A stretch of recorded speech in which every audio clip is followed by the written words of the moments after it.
Boleh. Sebenarnya untuk bagi saya, saya selalu membaca itu Malaysia Kini lah dan Free Malaysia Today. Yang dua-dua website ini saya rasa source-nya dapat ditentukan. Kenapa saya baca Malaysia Kini, saya sendiri ada subscribe juga. Disebabkan saya rasa ini sebagai satu tanda sokongan kepada media bebas lah. Dia pun tidak mahal, 1 tahun. So dia juga dia banyak source satu, dan satu lagi kita boleh, walaupun dia menggunakan maklumat daripada media-media luar, dia ada menunjukkan daripada source mana, macam bernama kah atau Reuters kah, source media dari luar negara. Dia ada mengenal pasti apa maklumatnya didapati. Saya rasa paling berbahaya ialah setelah banyak media sekarang mengaling report daripada media lain dan menganggapnya sebagai tulisannya sendiri. Ini sangat berbahaya kerana kamu tidak dapat mengenal pasti apa source atau asal usul report tersebut adalah benar atau tidak. So saya rasa ini beberapa website yang saya pernah gunakan. Dan saya juga rekomen untuk membaca media-media di luar negara seperti Al Jazeera, Reuters dan sebagainya. Because kita memerlukan pendapat dan sudut yang berbeza. So kita dapat menilai apakah yang mereka nyatakan, dan kita boleh menilai sendiri dari pandangan mana yang betul. Tetapi saya juga menyokong untuk membaca kadang-kala media daripada tempatan, because sebab ada perbezaan sudutnya. Mungkin dia ada cenderung politiknya sendiri. Kamu boleh menilai sendirilah berbanding satu perkara atau satu insiden yang berlaku, tapi ada sudutnya berbeza. Boleh menjadi satu cara untuk menilai apakah pendirian politik mereka. Secara jujur lah, saya rasa tiada media yang neutral. Boleh saya cakap macam tu lah. Sama juga dengan individu. Tiada individu yang neutral dalam politik. Tentu ada pegangan falsafah politik yang masing-masing. Tak kira kamu begitu berwaspada, dalam hati kamu memang sudah ada satu pembaris. Bahkan, jadi setiap kita media, dia pun ada kecenderungan politik masing-masing. Jadi apa yang saya cadangkan ialah jangan hanya melihat kepada satu media, tetapi buat perbandingan ataupun cari sources-sources. Sekarang dalam Facebook, dalam website, dalam Google, kita type saja kita boleh nampak beberapa sources ataupun sumber yang berlainan. Jadi bagi saya kita boleh buat perbandingan dan carilah sumber yang diiktiraf. Jangan blog-blog yang tidak kena itu jangan pakailah. Yang kita Malaysia Kini pun saya baca, Sinchu Cipo pun saya baca dalam Mandarin lah. Bernama ataupun Borneo Post itu saya pun baca. Jadi bagi saya dulu kita rasa ada kawalan politik terhadap media tempatan. Tetapi sekarang saya nampak ada agak bebas sikit. Jadi tidak ada satu yang neutral, tetapi kita boleh buat perbandingan. Itu sajalah jawapan saya. Ya. Setakat ini tiada lagi peruntukan hukuman lah terhadap mereka yang tidak mengundi. So setakat ini sahaja menggalakkan lah Suruhanjaya Pilihan Raya menggalakkan untuk datang mengundi dengan membekalkan maklumat dekat media massa lah. So setakat ini belum ada di Malaysia ada apa-apa hukuman sekiranya tidak mengundi. Tapi mungkin negara lain ada.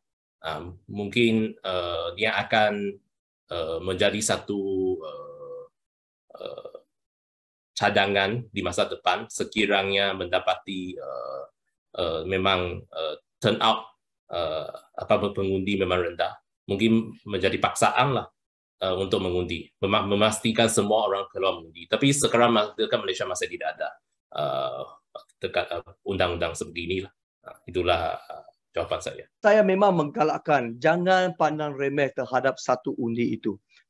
Kerana satu undi itu kadang-kadang juga menentukan. Kali ini kita lihat di kerusi Tanjung Batu, tempat saya mengundi. Hanya menang 23 undi saja. 23 saja. Ya?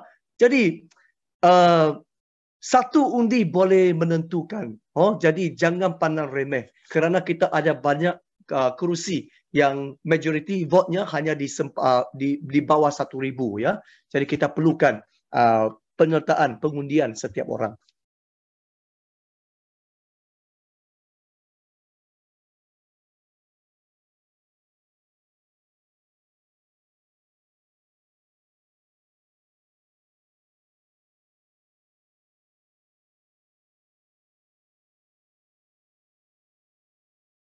Yang pertama, saya mesti tekankan mengundi adalah tanggungjawab dan kewajipan peribadi.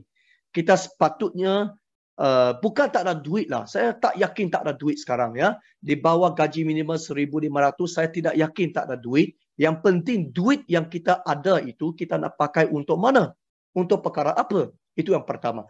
Jadi banyak yang kata tak ada duit, itu bermaksud dia pakai duit di tempat lain, di benda lain, dan dia tidak rasa berbaloi untuk menggunakan 300-400 ringgit untuk balik ke kampung ya. Itu yang pertama. Kewajipan diri. Kalau tak ada orang sponsor pun patut balik. 400 ini sangat berbaloi kerana kamu mungkin dapat 4 juta masa depan yang cerah kalau ada tertunjuk dalam keputusan undi ini. Yang kedua, NGO seperti gereja juga boleh melakukan sesuatu. Saya masih ingat pada 2018 saya ada bangkitkan satu jom balik undi ya. Telah pun membantu 600 lebih orang untuk balik dari Semenanjung ke Sabah Sarawak, dari Sabah Sarawak balik ke Semenanjung dengan kos yang mencapai RM21,000 Malaysia ya. Dan saya pun galakkan, saya pun tak tahu kerana tindakan itu bermula daripada satu orang. Mula-mula saya cuma lontarkan satu Facebook di dia post, siapa yang perlu tiket untuk balik? Banyak yang menjawab. Saya pun tak fikir ada gerakan ini, tetapi itulah saya galakkan muda-mudi. Semua gerakan bermula daripada individu, daripada satu orang. Kadang-kadang kita nampak keperluan, jangan tunggu orang bagi arahan. Saya pernah tanya bekas Bishop Hua Yong di satu seminar di Semenanjung. Waktu itu saya baru jadi pastor. Bila dia cakap banyak keperluan di Sabah Sarawak, saya tanya dia, kenapa saya selaku pastor Methodist saya tidak nampak usaha ini di SCSC? Bishop, Presiden saya tak bagi tahu, SCSC tak bagi tahu. Bishop hanya jawab, jangan tunggu orang lain. Bila kamu nampak, mulai daripada kamulah. Saya mula-mula tak puas hati. Tapi akhirnya saya pun setuju. Kerana setiap gerakan bermula daripada satu orang. Ini saya ambil sikit kesempatan untuk berikan pencerahan ini. Terima kasih.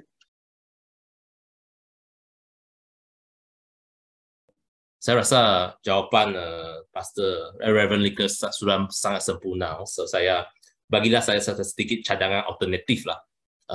Sebenarnya kalau kamu bukan sudah meninggalkan tempat itu, sedang bekerja atau pindah ke tempat lain, sebenarnya kamu boleh menukar alamat kamu ke tempat sekarang yang kamu tinggal.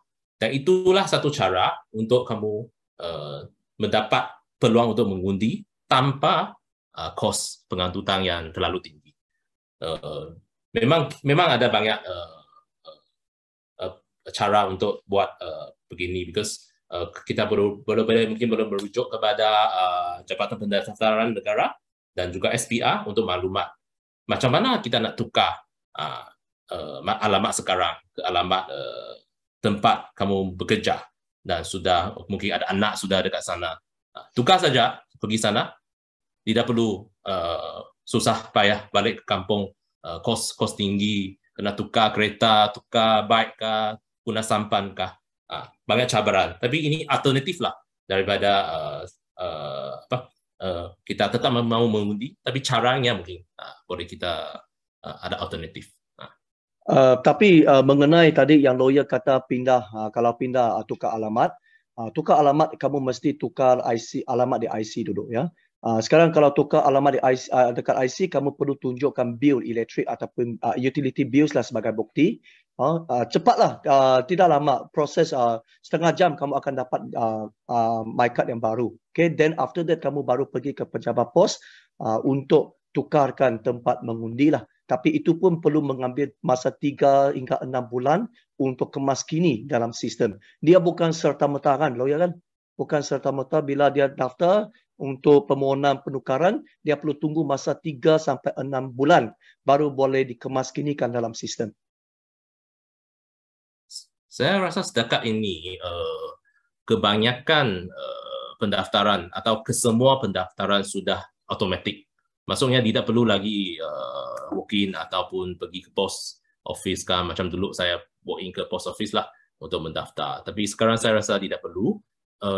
Cuba untuk mengemak IC kamu dekat sistem pendaftaran dekat SPR punya website atau laman web, mengenal pasti bahawa nama kamu ada dalam. Kalau tidak ada nama dalam, kena pasti cek balik dengan pihak SPR kenapa belum ada nama. Mungkin ada delay atau tertunggak lah. So sekarang memang semua sudah automatik. Sarakian status ada banyak source lah. Salah satu source ialah memang kediaman kamu.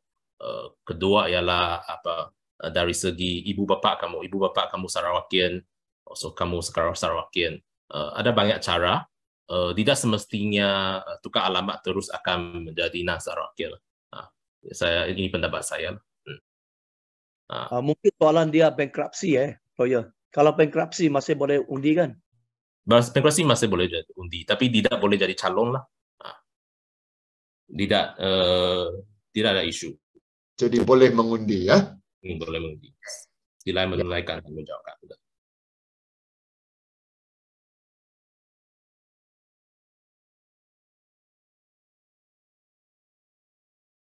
Kalau kita melihat ada apa-apa isu semasa pilihan raya lah, terutamanya ada rasuah, kita satu cara kita boleh melaporkan kepada